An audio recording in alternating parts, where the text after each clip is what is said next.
మనం శంకరపల్లి పిఎస్ దగ్గరే ఉన్నాము. అయితే పొద్దున్న నుంచి కూడా ఈ అరెస్ట్ అనేది ఏదైతే ఉందో చాలా సంచలనంగా మారింది. అయితే అందరూ కూడా క్వశ్చన్ చేస్తూ ఉన్నారు, అసలు వర్షిణి ఎక్కడుంది, ఏం చేస్తుంది, తన కుటుంబానికి ఏమైనా అప్పచెప్పారా లేదా అని చాలా మంది వివరణ అడుగుతూ ఉన్నారు. అయితే ప్రెసెంట్ శంకరపల్లి పిఎస్కి అయితే వర్షిణిని తీసుకొచ్చినట్టు కూడా తెలుస్తోంది. అయితే వర్షిణి ప్రెసెంట్ సిఐ గారి ఆధ్వర్యంలోనే ఉంది. అయితే తను ఇక్కడ నుంచి మంగళగిరి పోలీస్ స్టేషన్ దగ్గరికి, అంటే ఆల్రెడీ మంగళగిరిలో కేసులు కూడా నమోదైనాయి కాబట్టి అయితే మంగళగిరికి తీసుకువెళ్ళిన తర్వాత అక్కడ వాళ్ళ పేరెంట్స్కి అప్పచెప్తారా లేకపోతే ఇక్కడే అప్పచెప్తారా అనే దానిపైన కూడా ఇంకా క్లియరెన్స్ రాలేదు. అండ్ రీహాబిటేషన్ సెంటర్ అంటారా, అండ్ ఇప్పటి నుంచి కూడా అమ్మాయి కొంచెం మానసిక పరిస్థితి సరిగా లేకపోవడం కావచ్చు, లేకపోతే నేను శ్రీనివాస్ దగ్గరే వెళ్తాను లేకపోతే శ్రీనివాస్తో ఉంటానని మాట్లాడి మాట తీరు కావచ్చు, ప్రతిది కూడా నిజంగా అమ్మాయికి కొంచెం ట్రీట్మెంట్ అనేది అందజేయాలి. సో పోలీసుల ఆధ్వర్యంలోనే ఉంచి ఆ రీహాబిటేషన్ సెంటర్కి తీసుకెళ్లి కొంచెం క్లియర్ చేసి తీసుకురండి అని చెప్పి కూడా ఇక్కడ వాళ్ళ పేరెంట్స్ కూడా రిక్వెస్ట్ చేస్తున్న పరిస్థితి కనిపిస్తుంది. సో ఏదేమైనా సరే సో నిజంగా తనని అక్కడ మంగళగిరి తీసుకెళ్తారా లేకపోతే ఇక్కడి నుంచే వీళ్ళతో పాటు పంపిస్తారా అన్న విషయాలు కూడా ఇంకా తెలియాల్సి ఉంది. అయితే ప్రెసెంట్ మనతో పాటు విష్ణు కూడా ఉన్నారు. మరి విష్ణు పోలీసుల్ని ఏం డిమాండ్ చేశారు ఏంటి అనేది కూడా ఒకసారి అడుగుదాము. విష్ణు గారు, మీరు పొద్దు నుంచి కూడా వర్షిణితోనే ఉన్నారు కాబట్టి పోలీసులతో మీరేం మాట్లాడారు, పోలీసులు ఏం వివరణ ఇచ్చారు? పొద్దున్న 7 గంటలకు వచ్చామండి మేము. 7 గంటలకు ఫస్ట్ మొకిలా పోలీస్ స్టేషన్కి వెళ్ళాం. మొకిలా నుంచి మళ్ళీ ఇంకొక పోలీస్ స్టేషన్కి తీసుకెళ్లారు. మళ్ళీ అక్కడి నుంచి మేము క్యాబ్ బుక్ చేసుకొని మళ్ళీ ఈ పోలీస్ స్టేషన్కి వచ్చాం. ఈ పోలీస్ స్టేషన్కి వచ్చిన దగ్గర నుంచి మాకు ఎటువంటి రిప్లై ఇవ్వలేదు. లోపలికి వెళ్ళినా కూడా బయటకు వచ్చి అన్నారు, ఇక మమ్మల్ని ఏం పట్టించుకోవట్లేదు. ఇందాక నేను గట్టిగా లోపలికి వెళ్ళి అడిగితే ఆ అమ్మాయికి ఇష్టం లేదు మీతో రావడం, ఆ అమ్మాయిని మేము ఇలా రీహాబిలేషన్ సెంటర్కి అలా పంపిస్తామని మాట్లాడారు. అంటే నేను ఆల్రెడీ మరి మంగళగిరి పిఎస్లో కేసు ఉందండి, మేము అక్కడ మాకు దగ్గరలో ఉన్న గుంటూరు జిల్లాలో వేయించుకుంటాము, ఇది రంగారెడ్డి జిల్లా కాబట్టి తెలంగాణ కిందకి వస్తుంది కాబట్టి మాకు కొద్దిగా ఇబ్బందిగా ఉంటుంది, మా పిల్ల మా సొంత ఊర్లలో అక్కడ దగ్గరలో మేము చేయించుకుంటాము, మా పోలీసులతో మేము మాట్లాడి చేయించుకుంటామండి అన్న.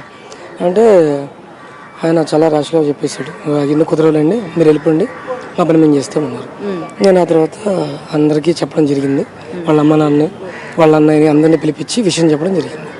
ఇప్పుడు ఏదైనా అంటే ఇప్పటి వరకు మీతో ర్యాష్ గా బిహేవ్ చేశారని చెప్పారు కదా, మరి ఆ తర్వాత ఇప్పటి వరకు ఆ పిల్లపైన ఎటువంటి కేసు నమోదు చేయలేదు, అంటే పోలీస్ స్టేషన్ లో పెట్టుకునే రైట్స్ లేవు 6 తర్వాత ఒక లేడీని, మరి ఇప్పుడు ఎక్కడికి పంపిస్తారు ఏంటి అన్న ఇన్ఫర్మేషన్ ఏమైనా ఉందా? లేదండి, ఇప్పుడే మాటలు జరుగుతున్నాయి లోపల, ఏంటనేది ఒక 10 నిమిషాల్లో తెలిసిద్దని అనుకుంటున్నాను. మీరు వర్షిణితో మాట్లాడారా?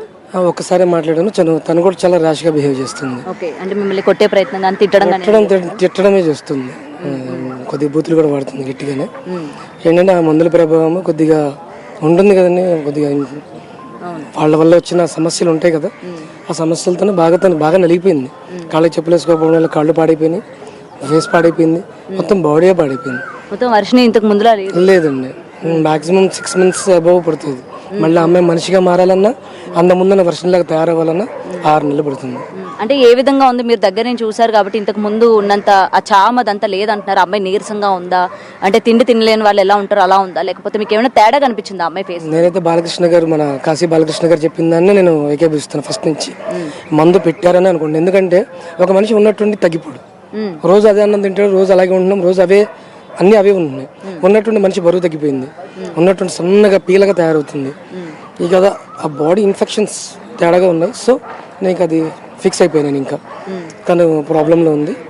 సో ఇలాగా ఓకే. సో ఇప్పుడు మీకు 6 గంటల తర్వాత ఏమైనా మీకు కానీ అందజేస్తే మీరు మంగళగిరి తీసుకువెళ్ళి తన రీహాబిటేషన్ సెంటర్కి ఏమైనా జాయిన్ చేస్తారు? ఫస్ట్ అనేది ముందు పిఎస్కి తీసుకెళ్ళాలండి, పిఎస్కి తీసుకెళ్ళి అక్కడ ముందు సార్తో మాట్లాడించి అక్కడ రీహాబిలేషన్ సెంటర్ వాళ్ళు రాస్తే అది రాపించుకోవడం, లేదంటే కనుక మానసిక వైద్యశాలకు రాస్తే అక్కడికి తీసుకెళ్ళడం. అక్కడికి వెళ్ళిన తర్వాత దాన్ని బట్టి చేస్తాను. సో ఇంకా శ్రీనివాసే కావాలంటుందా? ఇప్పటికీ వాళ్ళ అన్నయ్యతో మాట్లాడిందంట, నేను వాడితోనే ఉంటాను. శ్రీనివాస్ వాళ్ళ అన్నయ్యతోనా? లేదండి, మన వర్షి వాళ్ళ అన్నయ్య ఉన్నాడు కదా, హర్ష ఉన్నాడు కదా, హర్షతో మాట్లాడింది. నాకు వాడే కావాలి, మళ్ళీ వాడు 10 రోజులు బయటకు వస్తా అని చెప్పాడు నాకు, నేను వాడితోనే ఉంటాను, నాకు మీరు ఎవరు అక్కర్లేదు, నాకు చెప్పే వెళ్ళాడు అన్ని, మీతో కూడా ఉండద్దని చెప్పాడంట అని చెప్పి వెళ్ళాడంట. 10 రోజుల్లో వస్తాడని శ్రీనివాసే కన్ఫర్మ్ చేసేసుకున్నాడు. 10 రోజుల్లో అన్ని ఆయన కన్ఫర్మ్ చేశాడు కదండి మొదటి నుంచి కూడాను పోలీసులతో. కానీ ఇప్పుడంటే అందరు కళ్ళు తెరిచారు కాబట్టి ఓకే, అంతకు ముందు ఇలా లేదు. ఇప్పుడు డిపార్ట్మెంట్ కూడా గట్టిగా మాట్లాడుతుంది, ఒకప్పుడు ఎవరు ఇలా లేరు, కనీసం కేసు కూడా తీసుకోలేదు ఎక్కడ. మేము అంతకుముందు షామీర్పేట వెళ్ళినప్పుడైతే ఎవరు పట్టించుకోలే. ఇదే కేసు నిజంగా షామీర్పేటలో అదే 45 రోజుల క్రితం సార్ పట్టించుకుని ఉంటే అక్కడే అయిపోయేది. వాళ్ళ అమ్మ నాన్న పిలవండి అని చెప్పి ఆయన పిలిచి కొద్దిగా కౌన్సిలింగ్ ఇస్తే అయిపోయేది. కానీ ఈ కేసు మా ప్రతి కింద రాదని ఆయన బయటికి పంపించేశారు. ఆయన రూల్స్ మాట్లాడారు, కానీ ఇక్కడ ఒక ఆడపిల్ల జీవితం నాశనం అయిపోతూ వచ్చింది. ఈరోజు చూస్తే మీరు చూస్తున్నారు కదా, పెళ్లి పేరెంటాలని, వాళ్ళ శోభనాలని, పిల్లలని, ఏంటి చండాలం అంతా. నిజంగా 2 రాష్ట్రాలు వీళ్ళకి చచ్చిపోతున్నారండి. సో ఇప్పుడు అమ్మాయి నేను రాను పోలీస్ స్టేషన్లోనే ఉంటాను అని అంటే ఏమంటారు? అండి తను ఇంకా మీతో రాను, నేను పోలీస్ స్టేషన్లో ఉండడానికైనా ఇష్టపడతాను అని అంటే ఏం చేస్తారు? అవే మాట్లాడుతున్నారండి, లోపల మాట్లాడుతున్నారు. దాన్ని బట్టి ఏదైనా చూస్తాను అంతే.